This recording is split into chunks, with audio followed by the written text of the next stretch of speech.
ಬಹಳ ಹಿಂದೆ ಮಿಥಿಲಾ ನಗರದಲ್ಲಿ ನೇಮಿ ಅಂತ ಒಬ್ಬ ಮಹಾರಾಜ ಇದ್ದ. ಆತ ಮಹಾಶೂರ, ದಕ್ಷ.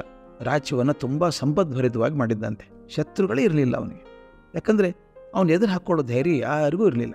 ವರ್ಷ ಕಳೆದಂಗೆ ಅವನಿಗೆ ಅಹಂಕಾರ ಬರ್ತಾಯಿತ್ತು. ಅವನ ಸ್ವಭಾವದಿಂದ ಭೋಗಿ. ಅವನ ಸಕಲ ಸುಂದರ ವಸ್ತುಗಳು ಬೇಕು.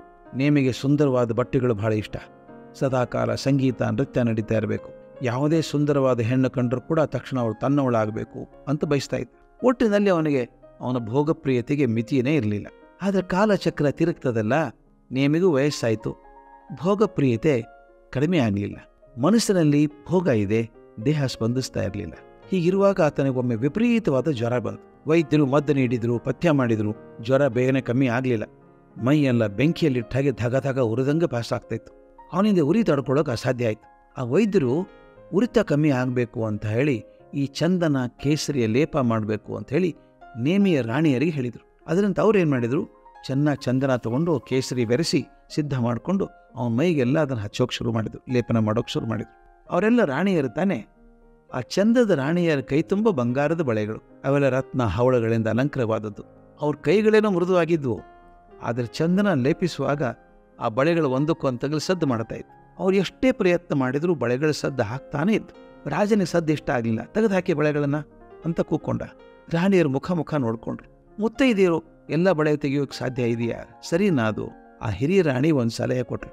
ಒಂದು ಕೆಲಸ ಮಾಡಿ, ಎಲ್ಲರೂ ಕೈಯಲ್ಲಿ ಒಂದು ಬಳೆ ಮಾತ್ರ ಇಟ್ಕೊಂಡು ಉಳಿದವನ್ನು ತೆಗೆದು ಹಾಕಿ, ಆಗ ಸದ್ದು ಆಗೋದಿಲ್ಲ. ಎಲ್ಲರೂ ಹಾಗೆ ಮಾಡಿದರು. ಬಳೆಗಳ ಸದ್ದು ನಿಂತು. ರಾಜ ಕಣ್ಣು ತೆಗೆದು ನೋಡ್ದ. ಲೇಪನ ಮಾಡ್ತಾನೇ ಇದ್ದಾರೆ, ಆದ್ರೆ ಬಳೆಗಳ ಸದ್ದಿಲ್ಲ. ಆತ ರಾಣಿಯರ ಕೈಯಲ್ಲಿ ಒಂದೊಂದೇ ಬಳೆ ಇರೋದನ್ನು ಗಮನಿಸ್ದ. ಅವನ ತಲೆಯಲ್ಲಿ ಏನೋ ಚಿಂತನೆ ಪ್ರಾರಂಭ ಆಯಿತು. ಹೌದಲ್ಲ, ಬಹಳ ಇದ್ರೆ ಸದ್ದು, ಒಂದೇ ಇದ್ರೆ ಶಾಂತತೆ. ನೇಮಿ ಚಿಂತನೆ ಮಾಡಿದ ಆಳಕ್ಕೋದ. ತನ್ನ ಜೀವನದಲ್ಲಿ ಅನೇಕ ಆಸೆ ಇದ್ದು, ರಾಜ್ಯ ವಿಸ್ತಾರ ಮಾಡೋ ಆಸೆ, ತನ್ನ ಶ್ರೀಮಂತಿಕೆಯನ್ನು ತೋರಿಸೋ ಆಸೆ, ಹೆಣ್ಣಿಗಾಗಿ, ದೈಹಿಕ ಸುಖಭೋಗಕ್ಕಾಗಿ ಆಸೆ, ಎಲ್ಲ ಆಸೆಗಳು ಸೇರಿ ಮನಸ್ಸಿನಲ್ಲಿ ಸದ್ದು ಮಾಡ್ತಾ ಇದ್ದು, ಶಾಂತಿಯನ್ನು ಕದಡ್ತಾ ಇದ್ದು.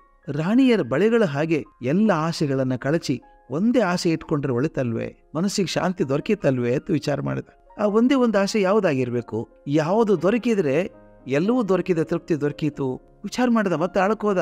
ತಕ್ಷಣ ಅವನಿಗೆ ತನ್ನ ರಾಜಗುರು ಹೇಳಿದ ನೆನಪಾಯಿತು. ಭಗವಂತನಲ್ಲಿ, ಅಧ್ಯಾತ್ಮದಲ್ಲಿ ಮನಸ್ಸನ್ನು ನೆಲೆಗೊಳಿಸಿದರೆ ಸದಾ ಸರ್ವದಾ ಶಾಂತಿ ದೊರಕ್ತದೆ ಅಂತಿದ್ರು ಅವ್ರ ಗುರುಗಳು. ಹಾಗಾದ್ರೆ ಅದೊಂದೇ ಆಸೆ ಇದ್ರೆ ಸಾಕು ಅಂದ್ಕೊಂಡ.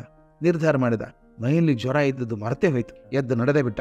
ಅರಮನೆಯಲ್ಲಿ ಮಕ್ಕಳಿಗೆ, ರಾಣಿಯರಿಗೆ ಹೇಳಿದ, ನನ್ನ ಮಾರ್ಗ ಸ್ಪಷ್ಟ ಆಗಿದೆ. ಇಷ್ಟು ದಿನದ ಸದ್ದಿನಿಂದ ಬಿಡುಗಡೆಯಾಗಿ ನಾನು ಶಾಂತಿ ಕಡೆಗೆ ಹೋಗ್ತಾ ಇದ್ದೀನಿ ಅಂತ ರಾಜ್ಯವನ್ನು ಮಕ್ಕಳಿಗೆ ಒಪ್ಪಿಸಿ ವಾನಪ್ರಸ್ಥಕ್ಕೆ ಹೊರಟು ಬಿಟ್ಟ. ಸನ್ಯಾಸಿ ಆಗ್ಬಿಟ್ಟ. ಜೀವನದಲ್ಲಿ ಯಾವ ಸಂದರ್ಭದಲ್ಲಿ ಯಾವ ವಸ್ತುವಿನಿಂದ ಪ್ರೇರಣೆ ದೊರಕೀತು ಅನ್ನೋದನ್ನು ಹೇಳೋದು ಕಷ್ಟ. ಆದರೆ ಮನಸ್ಸು ಸಿದ್ಧವಾಗಿದ್ದರೆ, ಹದವಾಗಿದ್ದರೆ ಮಾತ್ರ ಪ್ರೇರಣೆಯಿಂದ ಫಲ ಸಿಗ್ತದೆ. ಮನಸ್ಸನ್ನು ಹದವಾಗಿ ಇಟ್ಕೊಳ್ಳೋದು ನಮ್ಮ ಜವಾಬ್ದಾರಿ ಅದು.